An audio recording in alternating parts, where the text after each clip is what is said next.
আসসালামু আলাইকুম, কেমন আছেন সবাই? আশা করি সবাই অনেক ভালো আছেন। আমি আলহামদুলিল্লাহ অনেক ভালো আছি। তো এই যে বরাবরের মতো ব্লগ শুরু করে দিলাম। তো আজকে কিন্তু আমি আপনাদেরকে জানিয়ে দিব আমি কবে বাজার লিস্ট দিব। তো বাজার লিস্টটা কিন্তু আমি 18 তারিখে না, আমি বাজার লিস্ট 17 তারিখেই দিয়ে দিব। তো আগামীকালকে আমি বাজার লিস্টটা দিয়ে দিব, কারণ হচ্ছে আপনাদের বাজার করতে সময় লেগে যাবে। দেখা গেল অনেক সময় আছে যে আপনারা বাজারটা শেষ করতে পারবেন না।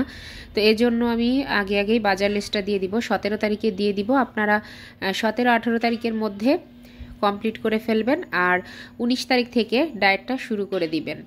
তো রোজার মাসে কিন্তু অনেক রকম বিউটি টিপস থাকবে। আর হচ্ছে যে রোজার মাসে আমরা পেঁয়াজু বেগুনি এগুলো খেতে পারি না, মানে ডায়েট করলে হয়তো এগুলো সবাই ভাবছেন যে এগুলো খেতে পারবো না, তবে খেতে পারবেন, এগুলো সবই খেতে পারবেন। তবে প্রসেসটা বলে দেওয়া হবে যে কিভাবে কোন প্রসেসে আমরা এটা তৈরি করে খাবো। তো আমরা কিন্তু রোজার মাসে সব খাবারই উপভোগ করব এবং রোজা রাখবো, সেই সাথে ডায়েট করব। আমাদের মানে সব কিছু রেখেই আর কি আমরা আনন্দের সাথেই কিন্তু ডায়েটটা করতে পারবো। একবারে না খেয়ে একবারে শুকিয়ে এভাবে কিন্তু না। আর এই ডায়েটে কিন্তু অনেকের আছে যে যাদের মেটাবলিক পজিশন ভালো থাকে, তাদের কিন্তু 10 কেজি পর্যন্ত ওজন কমে যায়। আবার কারো কারো আছে 5-6 কেজি ওজন কমে, এরকম আর কি, যার যার শরীরের মেটাবলিক বুঝে। তো মিনিমাম 5-6 কেজি ওজন আপনি কমাতে পারবেন এই ডায়েটটা করলে। তো আমিও নিজেও প্রস্তুতি নিচ্ছি। আর আমি আপনাদেরকে আগামীকালকে ইনশাআল্লাহ 17 তারিখ আমি আপনাদেরকে বাজার লিস্টটা দিয়ে দিব। দিলে আপনারা মোটামুটি বাজারটা করে ফেলবেন। আর এটাতে এমন কিছু নাই যে আপনি মানে হাতের নাগালের বাইরে, এরকম কিছু না। তো ভয় পাওয়ারও কিছু নেই। তো আমি হচ্ছে আজকে রান্না করেছি শবে বরাতের জন্য। মানে আমার ভিডিওটা একদিন লেট হয়ে গেছে দিতে, আসলে আমি সময় পাইনি, সময়ের কারণে আমার আসলে ভিডিওটা দিতে লেট হয়ে গেছে। তো এটা হচ্ছে শবে বরাতের দিন এই ভিডিওটা। তো এই ভিডিওতে এখন আমি যে আমার আসলে ক্ষুধা লেগে গেছে, দুপুরবেলা রান্না করে এখন খেয়ে নিচ্ছি, ভাত খেয়ে নিচ্ছি আমরা।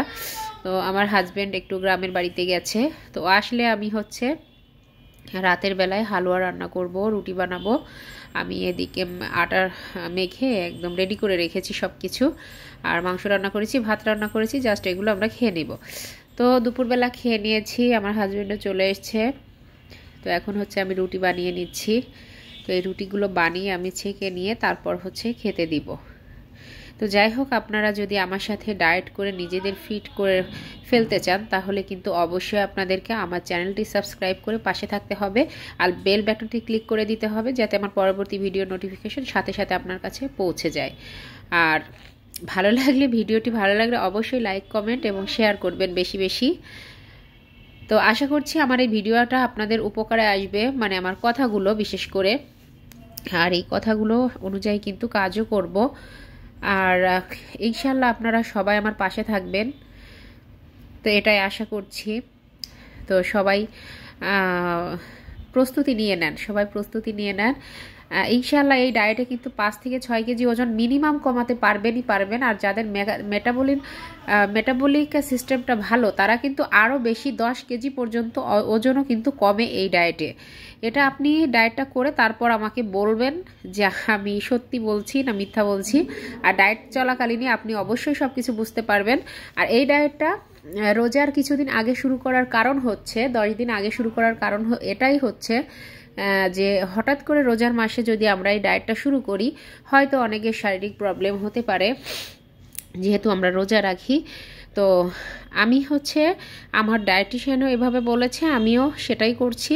কারণ এটা হচ্ছে আপনারা রোজার আগে শরীরকে প্রিপেয়ার করে নেওয়া, নিজেদের শরীরকে প্রিপেয়ার করে নেওয়া, এটাতে আপনার শরীরে সব কিছু অ্যাডজাস্ট করে নিবে, আর এতে কোনো সমস্যা হবে না। এজন্য রোজার আগে থেকেই আমরা কিন্তু শারীরিক মানে প্রস্তুতির জন্য আমাদের ডায়েটটা রোজার আগে থেকেই করছি। তো এটা মাথায় রেখে অবশ্যই আপনাদের বুঝতে অসুবিধা হচ্ছে না কেন রোজার আগে থেকে শুরু করছি। আর চাঁদ রাত পর্যন্ত কিন্তু এই ডায়েটটা করা যাবে।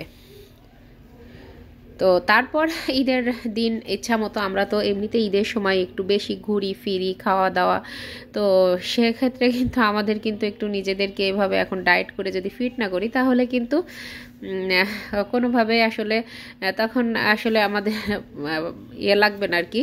তো যাই হোক, আমার হাজব্যান্ড রাতে বাসায় এসে সে দেখছে যে আমি রুটি বানাচ্ছি, তো সে আমাকে একটু হেল্প করতে গিয়েছে, তো অনেক চেষ্টা করেছে, তো রুটিটা উঠাতে গিয়ে ছিঁড়ে গিয়েছে। তো এখন সে আমাকে আমার পিঁড়ির দোষ দিচ্ছে যে এটাতে আটা মাখিয়েছিল তাই হচ্ছে তার রুটিটা ছিঁড়ে গেছে। সে সেটা ভেঙে চুরে আবারও নতুন করে চেষ্টা করছে। তো দেখা যাক, চেষ্টা চালিয়ে যাচ্ছে কি হয়। তো এই যে রুটির অবস্থা দেখতেই পাচ্ছেন, অনেক চেষ্টা করছে কিন্তু আগে একবার একটা ছিঁড়ে ফেলেছে, সেটা উঠিয়ে আবার ভেঙে বানাতে গেছে। তো এখন বলছে আমি আর পারছি না, হয়ে গেছে। তো এই যে রুটিটা আমাকে বানিয়ে দিয়েছে দেখেন। তো এই হচ্ছে তার রুটি। তো যাই হোক, আমি হালুয়া রান্না করে নিয়েছি। আসলে বাচ্চারা গাজরের হালুয়া, বুটের হালুয়া এগুলো খেতে চেয়েছিল, আমি সময়ের অভাবে পারিনি বানিয়ে দিতে। তো আস্তে আস্তে নিশ্চয়ই আমি ইনশাল্লাহ বানিয়ে খাওয়াবো। তো আজকে জাস্ট হচ্ছে সুজির হালুয়া, গরুর গোশ আর হচ্ছে রুটি এগুলা বানিয়েছি। তো এগুলোই আমরা খাচ্ছি, আর নিশ্চয়ই এটা ধরেই খাবো না হালুয়া, এটা থেকে এখান থেকে উঠিয়ে খাবো। জাস্ট আমি একটু ক্যামেরাতে দেখাচ্ছি। তো সবাই ভালো থাকবেন, আজকের মতো এই পর্যন্তই, আল্লাহ হাফেজ।